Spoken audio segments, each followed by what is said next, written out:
Afternoon, everybody. It's Lori with Away Vacations. Once again, I'm coming on to feature one of my fellow entrepreneurs, fempreneurs. Today, I am going to be interviewing Krista Tovell. I asked her how to say it, and I think I'm saying it right. She is a fellow travel agent, and she's got a lot of exciting things coming up, and I just had to have her on. So I am going to try to invite her, but I think she might have to be on her phone to join because I don't see where I can ask to invite her. So I think I have to wait for her to come back.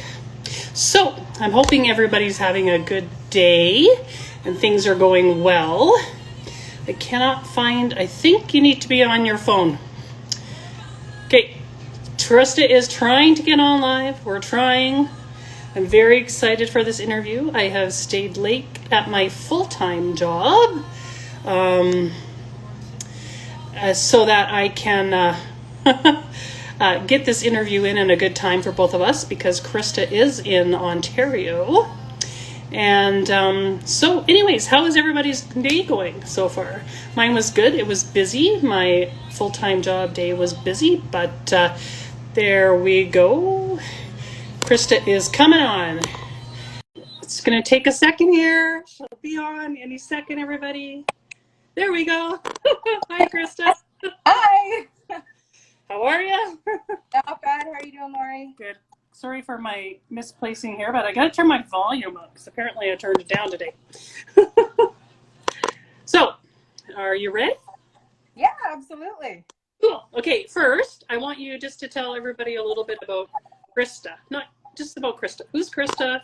What's all about you? What's your life? Where are you from? Well, born and raised in London, Ontario. Always had a passion for the outdoors, and I credit my parents with that because as we were younger, as a family, we would take annual trips. And usually because there were three of us, it was we would drive somewhere. So we used to go to Disney World quite a bit in Florida. We would drive across Canada. One year we flew to California and then drove the entire West Coast. And a lot of the time we would either stay in an RV or we would camp. Again, I think it's because we were a large family and it kept expenses down. And because of that, I love the outdoors. I let that go over the last couple of years. I moved out to Vancouver quite some time ago. I moved out for 4 months, stayed for 8 years, met my partner, and moved back to Ontario where we had a daughter. She's now 9 years old in less than a month. And I've recently refound my passion for the outdoors. So I've been just, especially with COVID, trying to get out there a lot more and walking, hiking. I can't wait till the summer hits and I can do some canoeing and kayaking. Just more outdoors adventure stuff because I miss it and I really want to introduce my family to that. Cool. Okay, so tell us about your all about Tovell, travel. Tovell travel, said like Tovell. Although it's a debate amongst the family and our extended family. Some say Tovell, we say Tovell, so it just depends. However you want to say it is fine. I know who I am. So Tovell travel, I started the business in early 2016. I focused really, really hard on growing the business in the first year. And in that year, I won the Community Tourism Award through the Reader's Choice for the best travel agency in London. And I've continued to win that every year since. So it's the only year I didn't was the only year they didn't have it, which was, I think, 2018. So we started in 2016. We started as more of a, we'll focus on anything that you want to do, anywhere you want to go, and we'll sell the world. The world is yours to explore, so go explore it. And in the recent months with COVID, I've decided to, although I'll still help anyone travel anywhere that they want to go, whether it's as a family or a single traveler, my main focus now, because I'm refinding my passion for the outdoors, really is that small group adventure travel, where we focus on either putting you as in an already established group with a supplier, building your own group with your own bubble and your own friends and family, or in one of my custom groups where I will escort the group and we'll go do something adventurous, a custom itinerary. So, for example, it could be something like the Inca Trail in Peru. It could be a kayaking and rappelling adventure in Costa Rica, or it could be trekking to Mount Everest Base Camp. So lots of different adventure activities.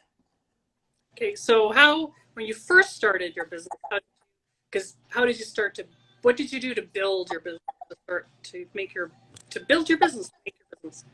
You know, it's really interesting because when I started in January, and Facebook it's really a marvelous thing if you know how to use it. And I was part of a group I still am part of the group for homemakers and women entrepreneurs.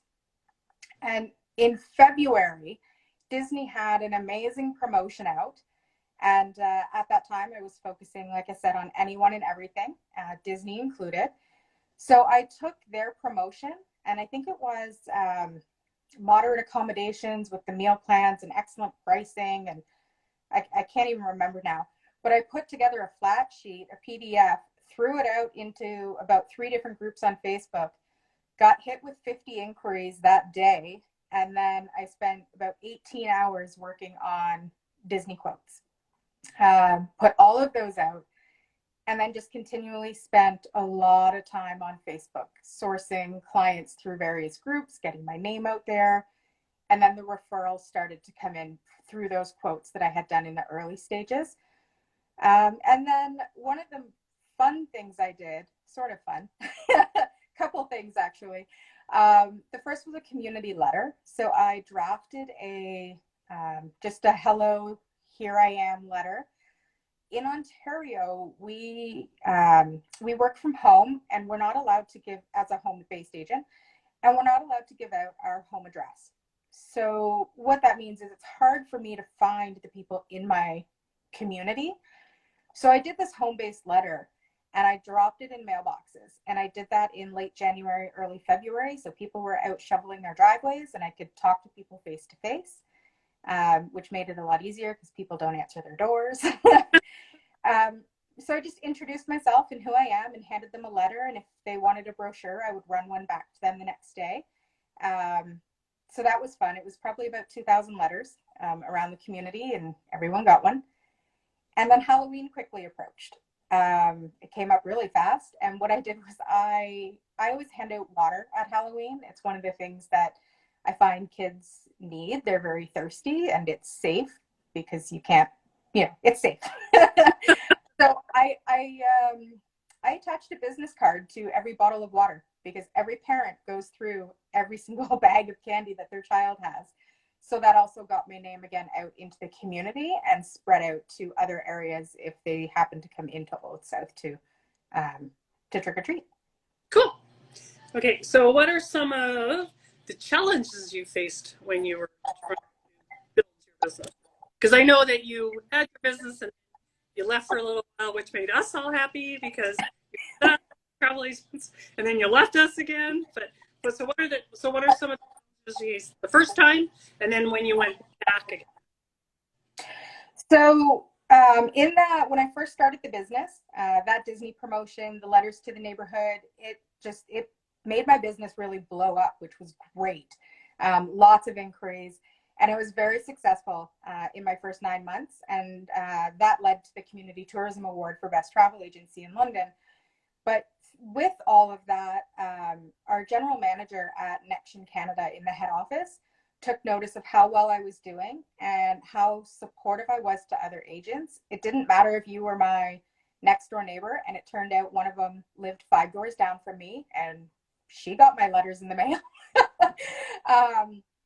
So it didn't matter who you were, and if we had the same demographic, I was going to help you, and I was going to let you know what I was doing. I just think that's the nice thing to do, even if you're direct competition. Um, so Kind of she like right now. exactly.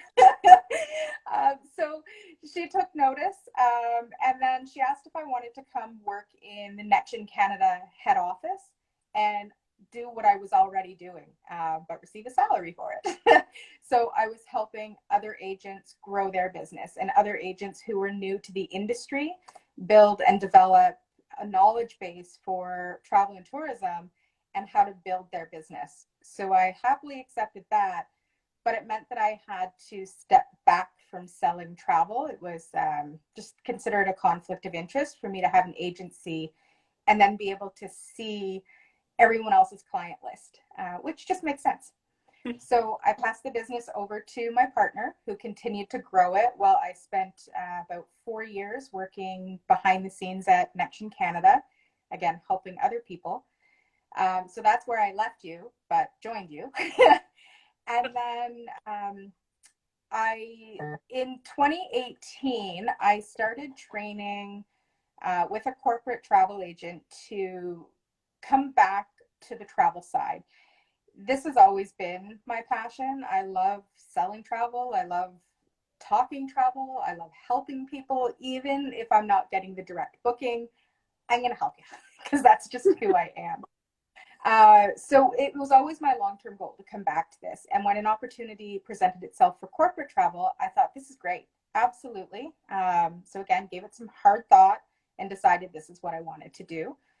So that was in 2018. I spent a year training with the corporate agent once or twice a week to learn who her clients were, how she serves them, to properly learn the GDS, which is the booking system, and all of that.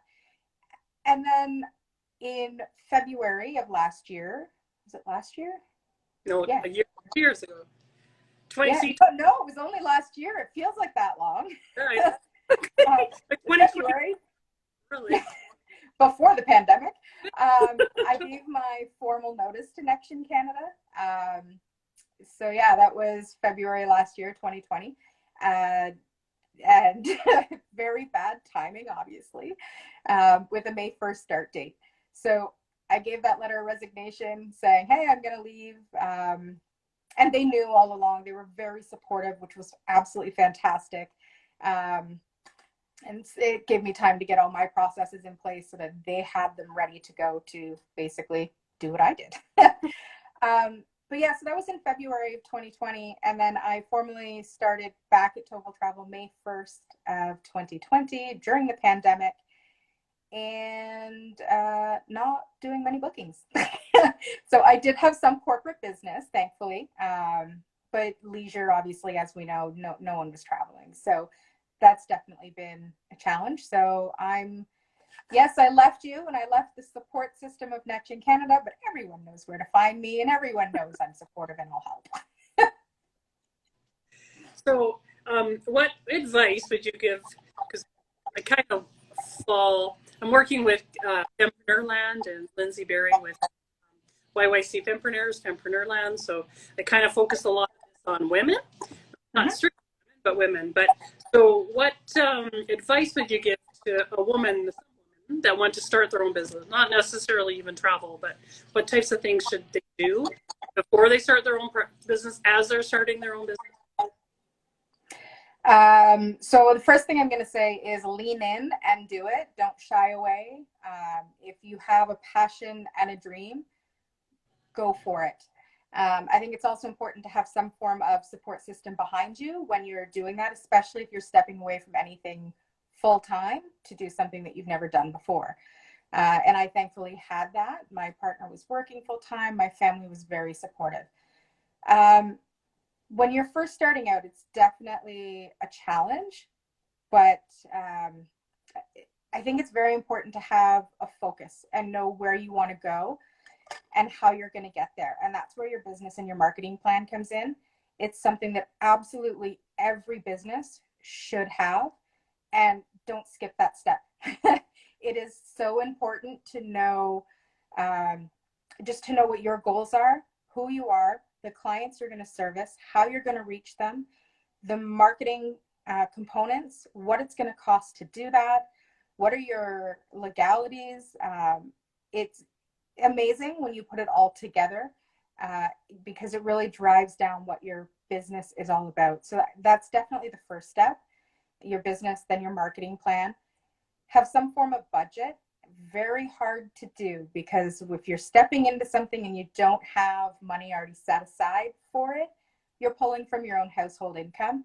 And when you're first starting, you're not going to know how much it's going to cost to, if you want to hire that marketing coach, or I want to do blogs, but I can write, but I need to focus on other business areas. How much is it going to cost? It's hard to know all that. So guesstimate, but definitely have a budget in place. And then find your social media platform, whether that's going to be Instagram, Facebook, YouTube, whatever it might be. Learn it and learn it well. Find your groups and start getting your name out there. Don't jump into these groups and start advertising saying, "Hi, my name's Krista and I sell travel. How can I help you?" Yeah. Start commenting. If someone says something like, "Oh, I just had," if you're in a food group or a wine group and someone just said, "I had the most wonderful wine from Italy," comment on that. Get to know these people, and then start dropping in little hints about your business and have them approach you. So I think those would be my first couple of steps to really starting the business. The business and marketing plan is absolutely key. Find your social media platform, and then have fun. Yeah, I find for social media, I like having two. So you can kind of have, because each platform is going to have a different following, like not just yourself, but certain people will do mostly Instagram, certain people will do mostly Facebook. I think once you get more than two, it's too much. It's just too much to keep up with.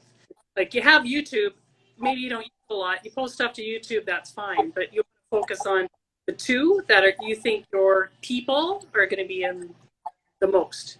And then if you find out that, you know what, nobody's doing anything over on Facebook, it's all Instagram, or I'm getting all these comments on YouTube when I'm not even there, I just post my videos. So you kind of have to be willing to switch or realize that they're not all going to be around forever.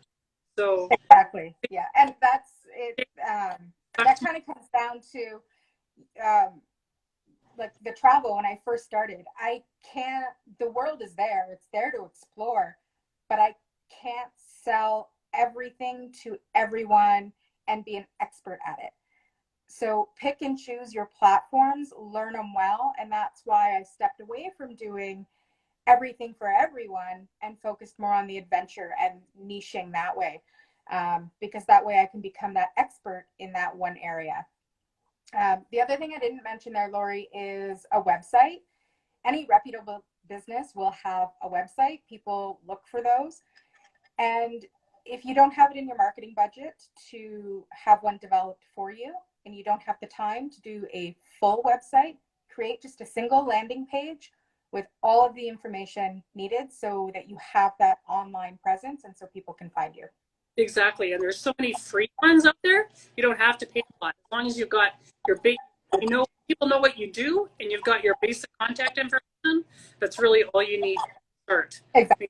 All I had, I had a bit of a website, but I was going to work with somebody, and so I had a little bit better website, but I just made it look good on a couple pages, and then you worry about it later. Like you want to worry about what's going to get you out there the best. And if website for some people, perhaps a website is what you want, because you know that's where people are going to find you. Social media is not for you. It just depends. Exactly. Yeah. I looked at having a professional website done. I was using one by my host agency, and then they moved platforms, and I decided not to move with them. So at that time, I looked at having one developed, and these companies that I was looking at said they work within all budgets and they're happy to help and they have payment plans. So I thought, hey, this is great. Yeah, no, happy to work with all budgets did not fit my budget. Because I hear payment plans, I'm like, no, I can't work with you, right? Yeah. So $2,000 may not be much for a website, but right now during the pandemic with travel agents, $2,000 is a lot of money. So I sat down for 14 hours on the Wix platform, built out my website, and I continue to work with it on a regular basis. And I love it because it's all about me and I know how much hard work I put into it. Yeah, I'm the same way. Like you want to be you if when it's something you really love, like you love to go to it because you put a lot of heart and soul into it. And Yeah, you, if it's a good website, it doesn't have to be much, but if it's good, it's what you like, then it reflects to it. As long as as long as it has the pertinent stuff, if you're happy with it, you're happy with it. exactly. Yeah. So, um, so what has been some advice that from somebody that you know personally, not necessarily somebody famous, but somebody that you know personally, something that they gave you when you were first starting out that really helped you move along? So I'm going to focus more so, well, first of all, my parents, they've always been supportive in everything that I do, and my partner as well. So they just always tell me to go for it. So whatever that means to me, just go for it. But most recently, I think the key thing that I've learned is the phrase yet. So I don't know how to do that yet. I don't have blogs on my website yet. I haven't developed an email messaging platform or email sequence yet. These are all things that I can do. I'm just not doing them right now. So that key phrase of yet.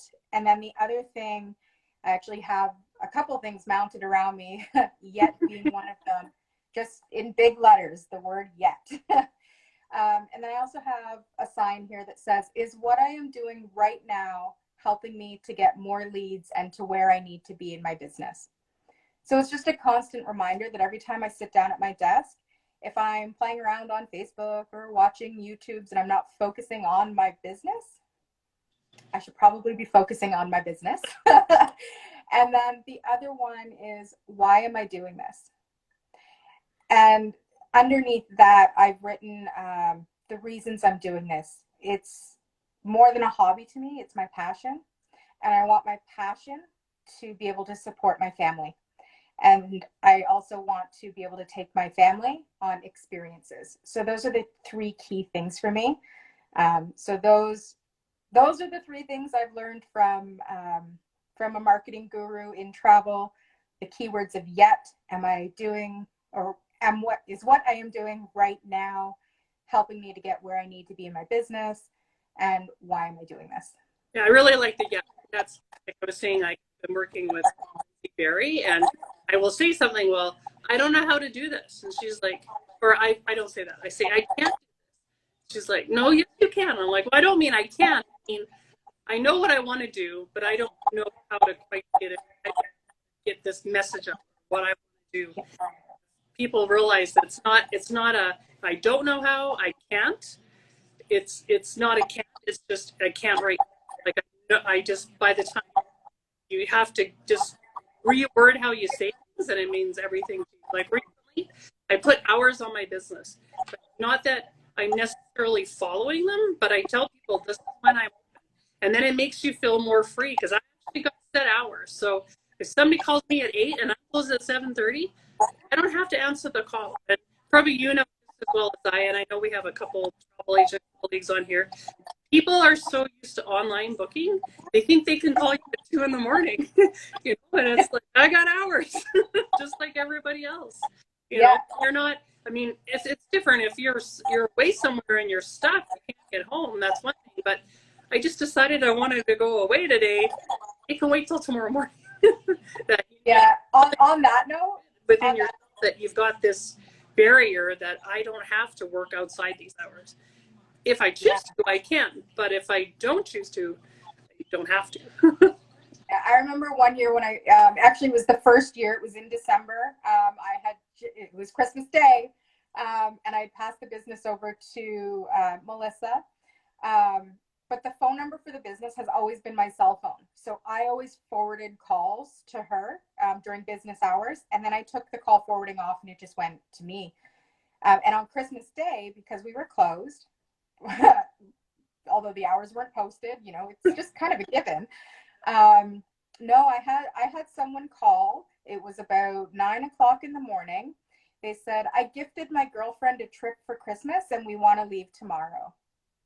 Alrighty. It's Christmas Day. Yeah, no. So I did help. Oh, more.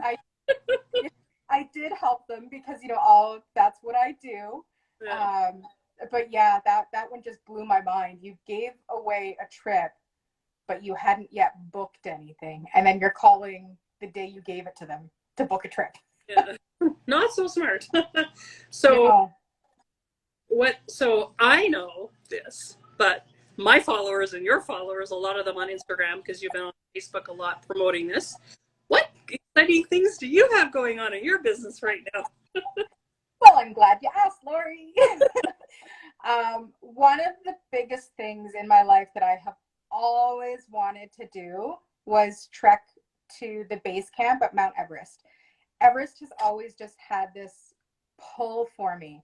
I don't know why. And prior to having a family and starting my own business, and I guess when I was younger and had no worries, I always said that if I ever found out I had a terminal illness with, you know, months or weeks to live, I would fly to Nepal and I would climb Everest and die that much closer to the heavens. Obviously, with a family, like, let's be realistic here.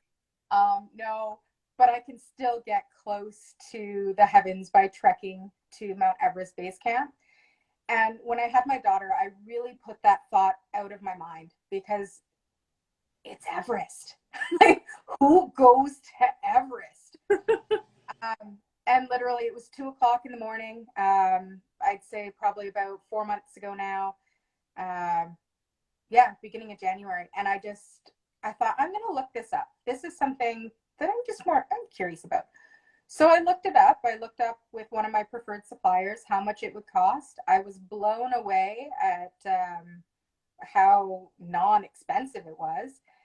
And then I thought, well, you know what? I'm going to do this. So when my partner Melissa woke up the next morning, I said, by the way, I'm going to Everest next year.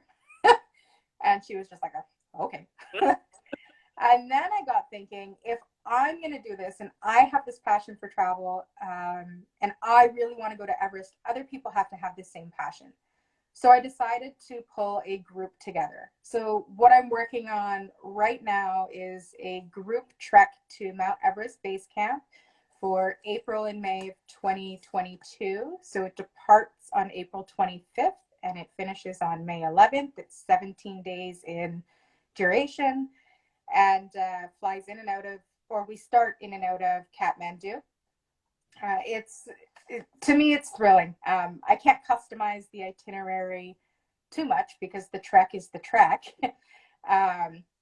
But you arrive in Kathmandu. I've built in 2 pre-nights there so we can just get rid of the jet lag and explore on your own at your own leisure.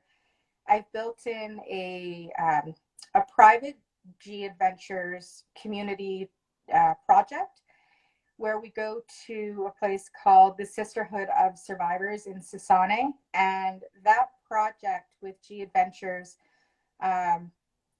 basically what they do is the money that you spend in the community and on this tour goes back to that specific project.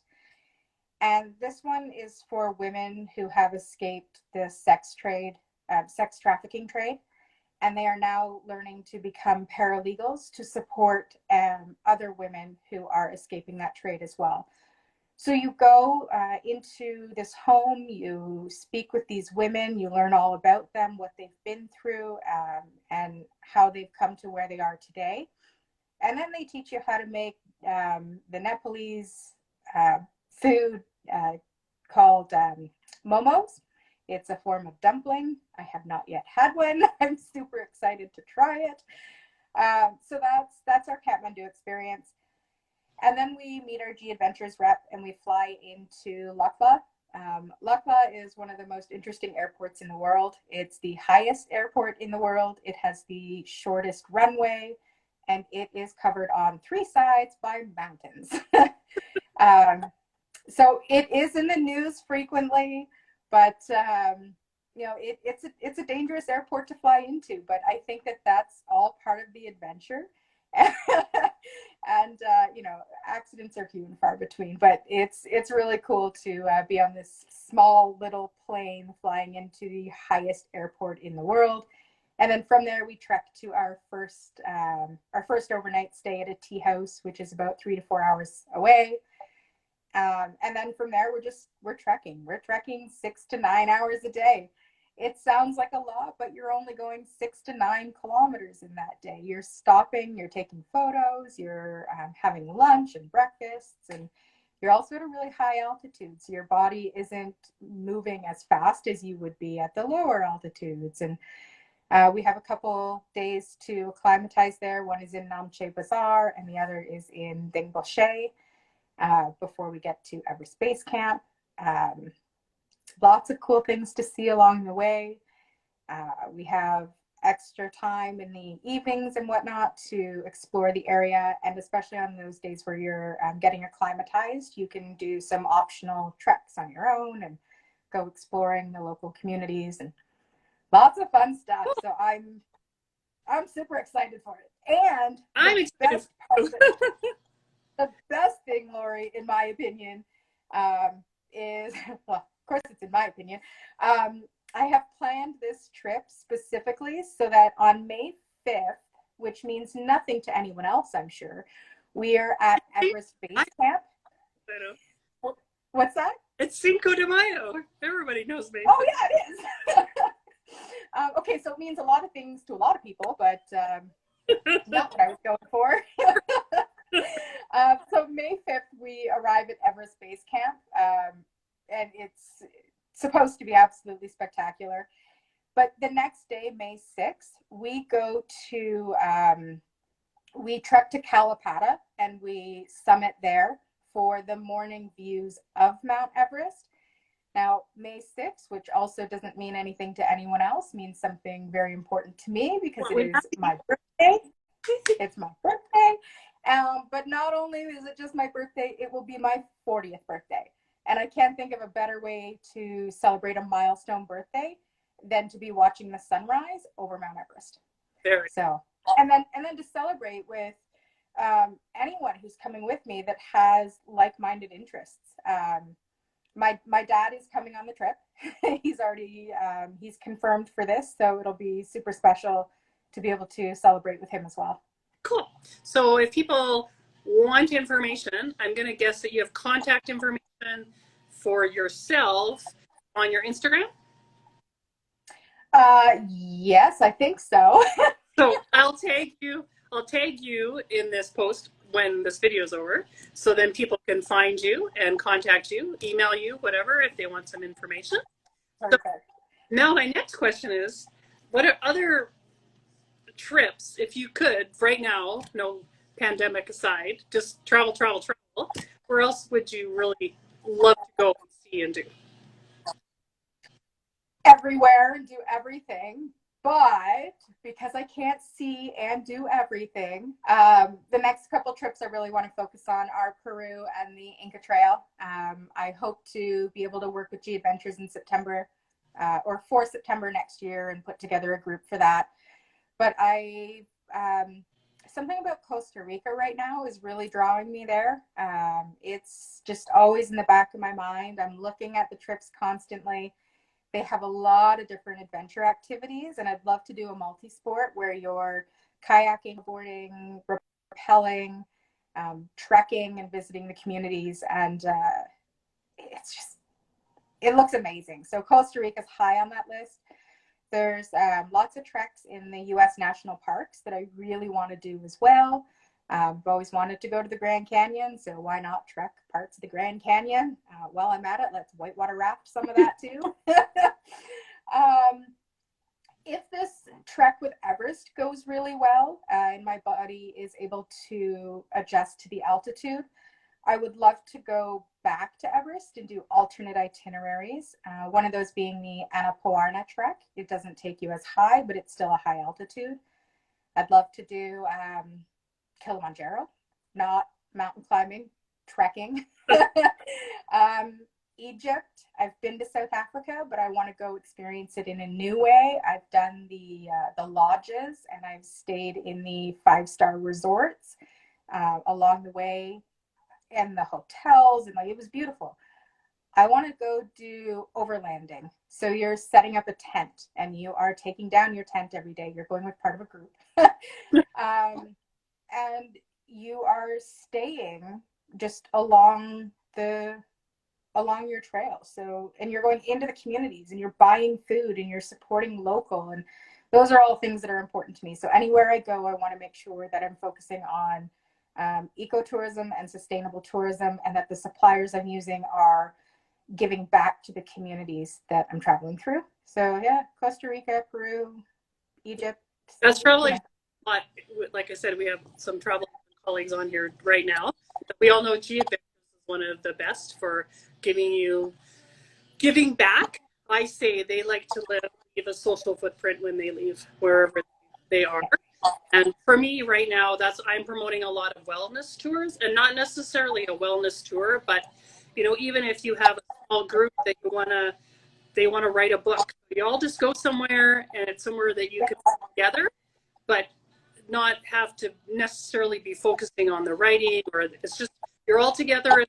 You're just traveling and getting to know each other and bouncing off ideas, but nothing formal as far as a meeting, just all together and feeling good about the world. And especially now, like once we're through this pandemic stuff, really reconnecting with seeing our whole world, because it's phenomenal that this crisis has affected the entire world, not just part of the world, the entire world. So to be able to go to places to give back that were harder hit than other countries is just, to me, it's going to be a great. So. Yeah, and I love that G Adventures is so upfront about all that as well, and they have their ripple effect posted right on their website. And for anyone that doesn't know, the ripple effect just simply, it shows how much of the money goes back into the community after G Adventures has paid their staff and all their bills and whatever it takes to keep their lights on. Anything that's left over from your trip cost goes right back to those communities that you've traveled through. And I think that's so incredibly important, that they're not keeping every penny for themselves. They're supporting, and they do want to leave that the no footprint. Exactly. And as well, almost whenever possible, they're always using a local guide, a local person. Yes. So it's not like they're bringing somebody from another country there. It's a local person that you can go visit their family, because their trip goes through their own house, or their own community, and you get to visit their family. And they really care, like, as you mentioned, this women's thing, I forget the name, sorry, but every community that G Adventures visits, they have the same thing. Somewhere where you can go to help you personally can give more back to that community. So then you're also leaving that social footprint. G Adventures did not ask us to put this on. They did not ask to promote them, but as any travel agent, they really are a group. They make you feel good about travel. So exactly. Yeah. So do you have anything to add? I like to steer clear of discussions with the pandemic and vaccinations, but I know the world has changed in the world of travel and tourism. And I think that using an agent has become so much more important, because it's no longer just going online and booking that flight to where you want to go. It's knowing the entry requirements, the vaccination requirements, everything, your documentation, your terms and conditions. There's so much more to booking a trip now, and agents are going to be a crucial part of that. So if you've never worked with one before, Lori and I are both fantastic. So are all the other agents who have popped onto this call to listen. They're all great. They're all great. Yeah, I think the world of travel has changed, but it shouldn't stop us from getting out and exploring. As things begin to open up, go do those bucket list items that you've been putting off. Take those trips. And, if your bucket list and your adventure is going to the Caribbean, to a resort, and experiencing the cultural foods at that resort or in that community, go do that. If you want to trek to Mount Everest Base Camp like I do, go do that. Just get out and explore, because we have all been stuck Don't at wait, home. because if this pandemic taught us anything, is we've been really restricted to, we can't even, like some communities, some countries, like we've been very lucky in Canada, although we complain about it. There's some countries you couldn't even leave your yard. You couldn't even leave your own house. And so to now be able to, like, wherever you want to go, go, because who knows when something like this may happen again. You want to get wherever you want to get there. Just go, like, enjoy it, and like don't like. And I personally have a lot of pent up travel money, so I think we all do. Yeah, I think we're all a little COVID tired. So if you're thinking about and you're dreaming about a vacation, a lot of these suppliers have amazing terms and conditions and deposit policies and cancellation and refund policies. Just talk to your agent. Let's get something. Let's get you traveling. Get something on the book. Everest is in 2022, and what a lot of people don't realize that, for example, cruises. Some cruises are already booking into 2023. So if you're worried about traveling now, that's not a problem. We can book you well into the future. And like you said, there's so many good policies right now. You don't have to worry about what might happen in 2 years. It's exactly all about the planning. You know, you got to get, because once things really open up, it's going to be so busy. You'll be happy that you're on the list for the trek in 2022, as opposed to sitting in your own backyard thinking, why did I not book that trip? Yeah, exactly. So if anyone is interested in the Mount Everest trek, it does have limited availability because it is a small group that's going. And I have what I'm basically calling a win-win scenario here. So regardless of COVID and where it's at, this is going to be a win-win for you. Put down your deposit on this trip if you want to go. That secures your spot. And if we can go, we're going, because I want to go. But on December 1st, when final payment is due, if there's anything in place in terms of mandatory quarantines, and there's restrictions and, you know, the government facilitated quarantines, I'm going to cancel the trip and you're going to get your non-refundable deposit back. So there's really no downside to putting your deposit on the trip with me, because if we don't go, you get it back. And if we go, you've secured your spot. And I also have early booking. Only non-refundable if you say, I say I'm not going. Exactly. And I have an early booking bonus in place right now. It was only until the 25th of this month, so like 3 days, but I've extended it to June 1st. So for anyone that books and secures their spot with me by June 1st with their deposit, they will save $150 off their final payment. Cool. Yeah. So again, it's kind of a win-win here. Finding Krista's contact information after. You can always. Yeah, I know where to find. I'll make sure I update my Instagram and make sure that it's all there. Again, as we were talking about earlier, learn a platform, learn it well. I know Facebook and Instagram is one of the ones that I will be venturing into to learn a little bit more of. So. Oh, well, thank you so much. It was so much fun. I know you've been planning. I know in the background how long you've been thinking about this trip. So it's so great. And I hope anybody that's watching this, if you ever thought about going to Everest, to check it out. Like Krista can share like the itinerary with you and answer any questions, you know, and see if it's for you, because it's never too late to decide that you need to go somewhere. Yeah, exactly. Yeah, thank you so much, Lauren. It's been awesome just seeing you. I feel like I haven't seen you in forever. Right? Yeah. So the wonders of meetings. Thanks, Chris. Have a great day, everybody. Thank you.